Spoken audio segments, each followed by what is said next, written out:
Thank you for choosing a Caleffi 171 series manifold mixing station. This quick installation tip video will go over what you need to know to get started with your job. The 171 series is a high quality, high performance combination of an electronically controlled mixing valve, a pump, manifold assembly, and hydraulic separator. It helps to greatly reduce your installation times as opposed to installing all these components separately. The 171 series is going to come in two separate boxes and will require some assembly. So let's first go over what you're going to find in those boxes. When you open the first box, the first thing that you should notice is going to be a nice set of instructions that comes with the assembly. Make sure to read those as they go over all the important details that you'll need to know. After you've carefully read the instructions, you're going to notice in the first box the assembly that includes your circulator, your electronically controlled mixing valve, along with your actuator, the hydraulic separator, as well as your isolation valves. Separately in that same box, you're going to have the upper elbow that's going to attach the pump to the manifold assembly over here. Then you're also going to get a sealing washer to connect that upper elbow to the pump, and two sealing washers to connect that whole assembly to the manifold. Last but not least, you're going to have a nice temperature gauge that's going to slide right into the return on the mixing valve that will allow you to monitor the return water temperature. Now moving on to the second box, you're going to find your manifold assembly already attached to the brackets. Inside that box you'll also find a set of plastic vent caps to replace the brass hygroscopic vent caps when you're doing your pressure testing, along with a set of heavy-duty anchors and lags for mounting the manifold assembly to a wall or to a set of studs. And then last but not least is going to be a nice set of labels so you can label each individual loop. So now that we've gone over what comes in the boxes, let's go over the assembly. So first let's take the upper elbow and attach it to our pump assembly. First thing I'm going to do is slide in that sealing washer inside the union connection, and then we're going to take that union and attach it to the outlet of our circulator.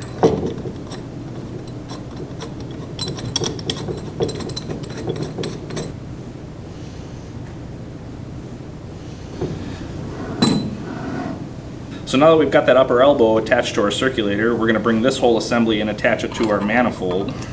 We're going to slide the sealing washers inside the female unions here, and then we're going to bring the whole assembly together. You're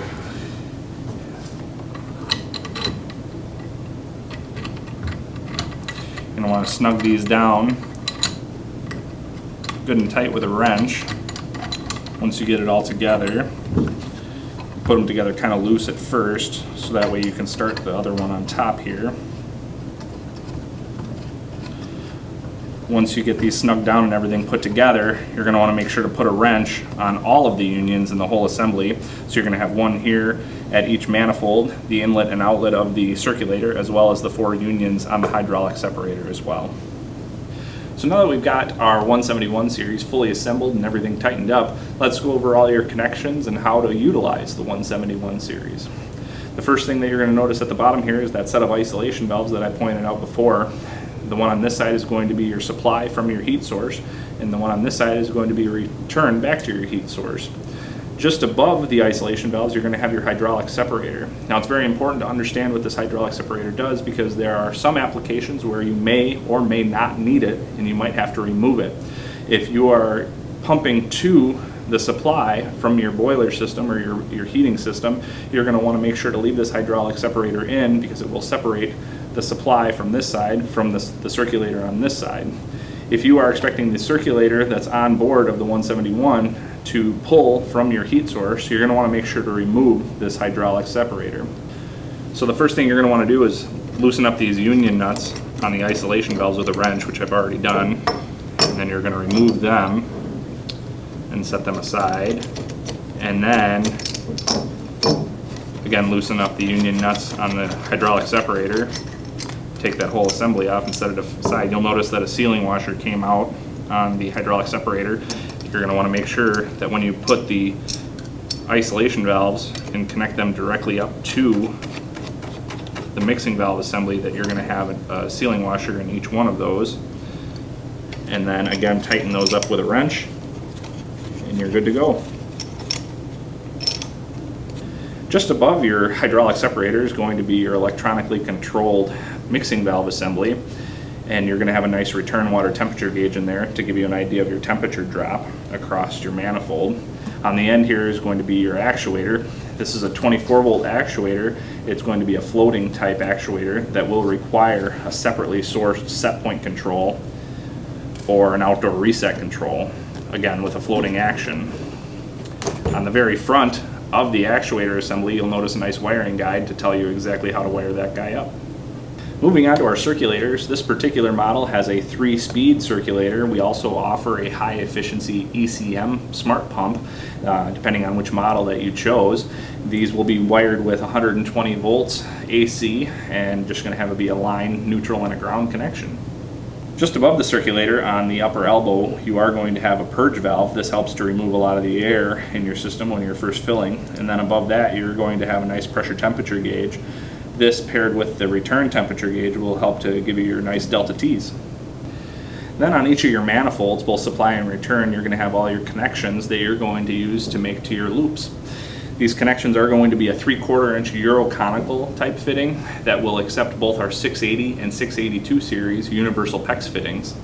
These PEX fittings are available in various sizes, so make sure to pick out the PEX fittings that you need based on the size of your pipe. Our 680 series is going to be available for standard PEX. It's going to have a nut, an olive, which you might also refer to as a ferrule, and your adapter fitting.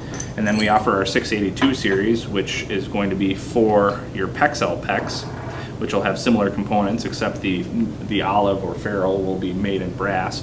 And then for any unused ports, you're going to want to make sure to use our cap to cap those off. Now, in order to make the connections to your manifold, we'll just simulate that, showing with a piece of PEXL PEX here.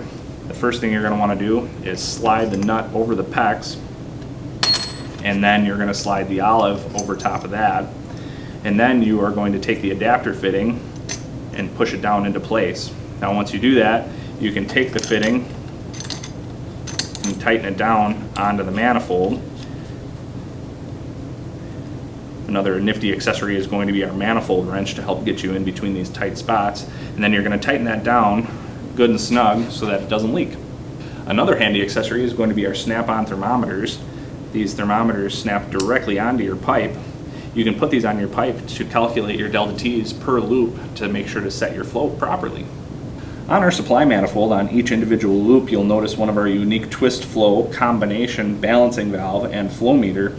Inside that flow meter there, you'll notice a little orange indicator. That guy is going to move up and down to tell you what your flow is on your individual loop there. Now, in order to adjust it, you'll pop this little white cap off, then you'll flip it upside down, and then you can adjust your flow in each loop, set it, and then put the little white cap back on, and away you go. On our return manifold, you'll notice these white manual isolation valves here. These are very handy when you're going to be filling your system because you can isolate down each individual loop and then purge it individually, so you can close down 3 and purge out 1 at a time. Now, you can actually remove these fairly easily. This comes in handy when you are going to be zoning the manifold loop by loop with one of our thermoelectric actuators like our 6563 and 6564 series. At the end of each manifold, you'll notice a drain valve. These are especially handy for filling and purging your system. You can fill into the supply manifold and purge out of your return manifold. So just above your drain valves on each manifold, you're going to have an automatic air vent. These automatic air vents are going to come pre-installed with our hygroscopic safety vent caps. These are a unique cap that allow air to exit the automatic air vent, but as soon as they see any moisture, there's small fiber washers inside there that swell up and seal off the air vent to prevent any damage from moisture.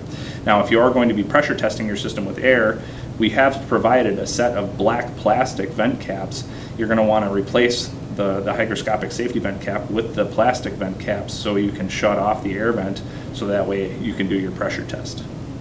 If you are looking for more information on how to fill and purge a manifold, or more information on our manifold mixing stations, be sure to check out our Hydronics technical journal, which is available online. I hope you found these tips useful. If you have any further questions, be sure to contact your wholesaler, your rep, or us directly. And thanks for watching.